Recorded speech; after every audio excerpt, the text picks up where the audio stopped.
Hello friends, ఈరోజు మనం పాల తాలికలని పర్ఫెక్ట్గా ఎలా తయారు చేయాలో చూద్దాం. ముందుగా ఒక కప్పు రేషన్ బియ్యాన్ని రాత్రంతా నానబెట్టుకొని నెక్స్ట్ డే మార్నింగ్ ఒకసారి బాగా కడిగి నీరంతా వంపేసి మిక్సీ జార్లో వేసుకొని మెత్తగా గ్రైండ్ చేసుకోవాలి. ఒకవేళ పిండి బరకగా ఉన్నట్లయితే ఒకసారి జల్లించుకోవాలి. దీనిలోనే 2-3 స్పూన్ల మైదా, చిటికెడు ఉప్పు వేసుకొని ఒకసారి బాగా కలిపి కొద్దిగా పాలు, అలాగే 3-4 స్పూన్ల బెల్లాన్ని కొద్దిగా వాటర్లో కరిగించి ఆ వాటర్ తోటి ఈ పిండిని చపాతీ ముద్దలాగా బాగా మెత్తగా కలుపుకోవాలి. ఇలా కలుపుకున్న తర్వాత దీన్ని ఒక 10 నిమిషాల పాటు పక్కన పెట్టుకోవాలి. స్టవ్ మీద ఒక గిన్నె పెట్టుకొని 4-5 గ్లాసుల వాటర్ పోసుకోవాలి. దీనిలోనే ఒక అరగంట పాటు నానబెట్టుకున్న సగ్గుబియ్యాన్ని వేసుకోవాలి. సగ్గుబియ్యం సగం ఉడికిన తర్వాత దీనిలో ముందుగా చపాతీ పిండిలాగా రెడీ చేసి పెట్టుకున్న ముద్దని తాలికల్లాగా ఒత్తుకోవాలి.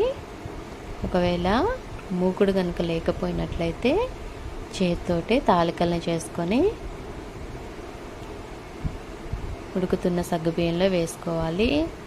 తాలికలు వేసిన తర్వాత 1 నిమిషం పాటు దాన్ని కదిలించకుండా అలాగే ఉంచాలి.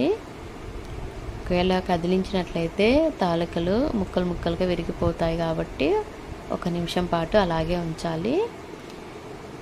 ఈ పిండిని మొత్తం ఒత్తేయకుండా కొద్దిగా పిండిని పక్కన పెట్టుకోవాలి. చూడండి, ఇలా మంచిగా బల్పాల్లాగా వస్తాయి.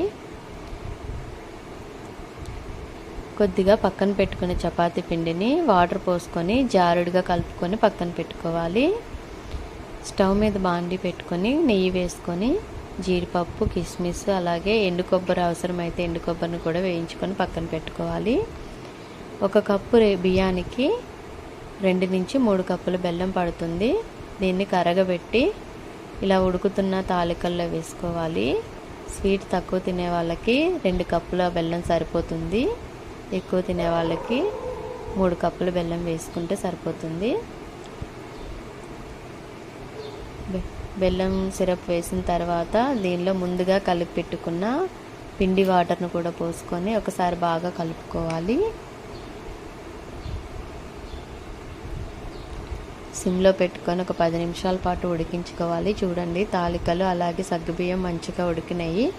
దీనిలోనే కొద్దిగా కొబ్బరి పొడి, అలాగే ఇలాచి పొడి వేసుకొని బాగా కలుపుకొని స్టవ్ ఆఫ్ చేసి కాచి చల్లార్చిన పాలను వేసుకొని బాగా కలుపుకోవాలి. ఇప్పుడు దీనిలోనే ముందుగా వేయించి పెట్టుకున్న జీడిపప్పు, కిస్మిస్ని వేసుకోవాలి. మీరు నేను చెప్పిన ప్రకారం చేసినట్లయితే టేస్ట్ చాలా బాగుంటుంది. తప్పకుండా ఒకసారి ట్రై చేసి